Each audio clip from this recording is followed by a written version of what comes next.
বেকার ছেলে তার মাকে বলছে, শুধু ডাল দিয়ে ভাত খেতে ইচ্ছা করছে না, একটা ডিম ভেজে দাও না মা। মা তখন বলছে, ডিম ঘরে বসে জন্ম হয় নাকি? শুয়ে বসে 3 বেলা শুধু বাপের ঘরে বসে খাচ্ছিস, আবার মজা না হলে গলা দিয়ে খাবার নামবে না। নবাব দাদা জন্ম হয়েছে ঘরে অকর্মা, এত বড় হয়েছে তাও কোনো কাজে খাটে না। বেকার ছেলের একটা ডিমের আবদারের বিপরীতে মা এতগুলো কথা শুনিয়ে দিল। রাগে গজগজ করতে করতে জায়গা ত্যাগ করলো। খাবার টেবিলে মায়ের এমন কথা শুনে গলা দিয়ে আর খাবার নামলো না। ভাতের প্লেটটা রেখে হাত ধুয়ে ফেললো। মা চাইলে ভালোভাবে বলতে পারতো ডিম নেই। আর সে বেকার বলে মুখের উপর উঠতে বসতে খাবারের খোঁটাও শুনতে হচ্ছে। নিজেকে আজকাল একটা বোঝা মনে হচ্ছে। ভারী একটা দীর্ঘশ্বাস ছেড়ে রাতে না খেয়ে ঘুমিয়ে পড়লো ছেলেটা। রাত পেরিয়ে সকাল হলো, কেউ একটিবারের জন্য তাকে খেতে ডাকেনি। এক বুক চাপা কষ্ট নিয়ে না খেয়ে চলে গেল টিউশনি করতে। এটি দিয়ে হাত খরচ চালায় ছেলেটা। আজ চাকরিওয়ালা বড় ছেলে বাড়িতে এসেছে। যে ঘরে বেকার ছেলের জন্য একটা ডিম ছিল না, সেই ঘরে আজ বাহারি আয়োজন করেছে মা। দুপুরে বড় ছেলেকে যত্ন করে খেতে দিল মা। ওই সময় অভিও এসেছে বাড়িতে। মা তাকে একটিবার অব্দি খেতে রাখলো না। পেটের ক্ষুধা জানে এক প্লেট ভাতের জন্য কত কটু কথা সহ্য করে নিতে হয়। বেকার ছেলেটা সকল কষ্ট চাপা রেখে নির্লজ্জের মতো ভাইয়ের পাশে এসে খেতে বসলো। মা ভাই হয়তো একটু বিরক্ত হলো তার আগমনে। মা 2 ছেলেকে ভাত দিল, তবে বড় বড় মাছের টুকরো গুলো এবং মাংসের টুকরো গুলো চাকরিওয়ালা ছেলের থালাতে উঠলো। অভি মাথা নিচু করে এক থালা কথা নামক খাবার হজম করছে। আর সেই ফাঁকে মা বড় ছেলের ভাতের নিচে বড় সড়ক একটা চিংড়ি গুজে দিল, যা চোখ এড়ালো না বেকার ছেলেটির। কে বলল বাবা মায়ের ভালোবাসা সব সন্তানের জন্য সমান হয়? এই যে মায়ের ভালোবাসায় কত ব্যবধান, এই কষ্টগুলো কাউকে বলা যায় না, আর সহ্যও করা যায় না।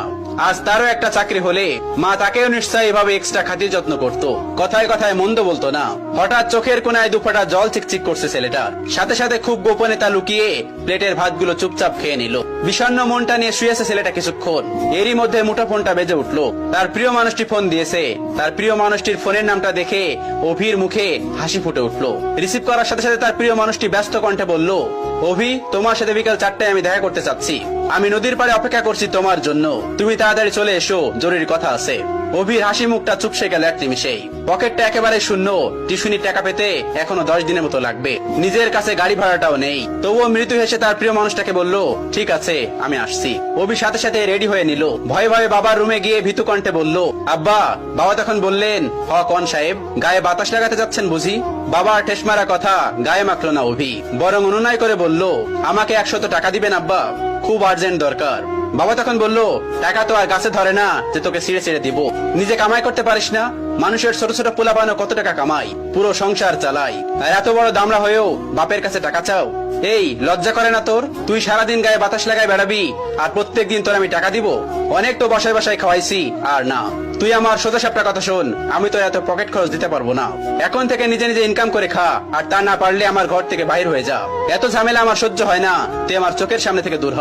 বাবার এতগুলো কথা শুনে ছেলেটার বুকটা মোচড় দিয়ে উঠলো। ভারী কয়েকটা দীর্ঘশ্বাস পেলে নিঃশব্দে বের হয়ে আসলো ঘর থেকে। এদিকে প্রিয় মানুষটা বারবার কল দিয়ে তাকে তাড়া দিচ্ছে। নিজেকে সামলে নিল অভি। বাগান থেকে একটা গোলাপ ছিঁড়ে নিজের পকেটে রেখে দিল অভি। অতঃপর পায়ে হেঁটেই গেল যথার্থ স্থানে। প্রিয়তমা আগে এসে বসে আছে। অভিকে দেখে উঠে দাঁড়ালো এবং বিরক্ত কণ্ঠে বলল, এত দেরি করলে যে? জানো আমি কতক্ষণ ধরে বসে আছি? অভি তখন বলল, সরি আমার অনুরাগী, রাগ করো না আমার উপর, আসতে একটু দেরি হয়েছে। প্রিয়তমা তখন বলল, চুপ করো, চুপ করে থাকো, নিশ্চয় টাকা ছিল না? নিশ্চয় পায়ে হেঁটে এসেছো? অভি তখন মাথা নিচু করে ফেললো। প্রিয়তমা তার হাতে একটা কার্ড ধরিয়ে দিয়ে বলল, সারপ্রাইজ। ছেলেটা তখন বলল, কি এটা, কিসের কার্ড? তখন তার প্রিয়তমা তাকে বলল, এটা আমার বিয়ের কার্ড, ফার্স্ট আমি তোমাকেই দিলাম, এসো, কিন্তু তুমি কিন্তু একদমই মিস করবে না। ছেলেটি তখন বলল, মানে কি বলছো তুমি, সত্যি বলছো? মেয়েটি তখন বলল, হ্যাঁ সত্যি বলছি। অভি কাপা কাপা হাতে কার্ডটি খুলে দেখে নিল। তার বুকের বাপাসটায় চিনচিন করে ব্যথা করছে। কাপা কাপা কণ্ঠে জানতে চাইলো, 3 বছরের সম্পর্কের, তবে আজই কি ইতি কথা? প্রিয়তমা তখন জোর কণ্ঠে বলে উঠলো, হ্যাঁ। ছেলেটি তখন বলে উঠলো, আচ্ছা ভালোবাসতে না আমায়? তুমি এত স্বাভাবিক, কষ্ট হচ্ছে না তোমার? কি করে পারবে তুমি আমাকে ছাড়া অন্য কাউকে বিয়ে করতে? প্লিজ প্লিজ এমন করো না, বলো এসব মিথ্যে। আমি তোমাকে ভালোবাসি, তোমাকে ছাড়া আমি কিভাবে থাকবো বলো? প্রিয়তমা তখন বলে উঠলো, দেখো আবেগ দিয়ে জীবন চলে না, কম অপেক্ষা তো করলাম না তোমার জন্য। আমি আর আমার বাবা মাকে কষ্ট দিতে পারবো না, আমি চললাম। তখন ছেলেটি অনুনয় বিনয় করে বলছে, আমার হয়ে থেকে যাও না প্লিজ। প্রিয়তমা তখন বলে উঠলো, রাখতে পারবে তুমি? ছেলেটি তখন আবার বলল, আমাকে আরো কয়েকটা দিন সময় দাও না প্লিজ। প্রিয়তমা তখন জোর কণ্ঠে বলে উঠলো, রাখতে পারলে এক্ষুনি, আর না হয় আর আটকিও না। ছেলেটি হাঁটু গেড়ে বসে পড়লো মাটিতে। কিভাবে আগলে রাখবে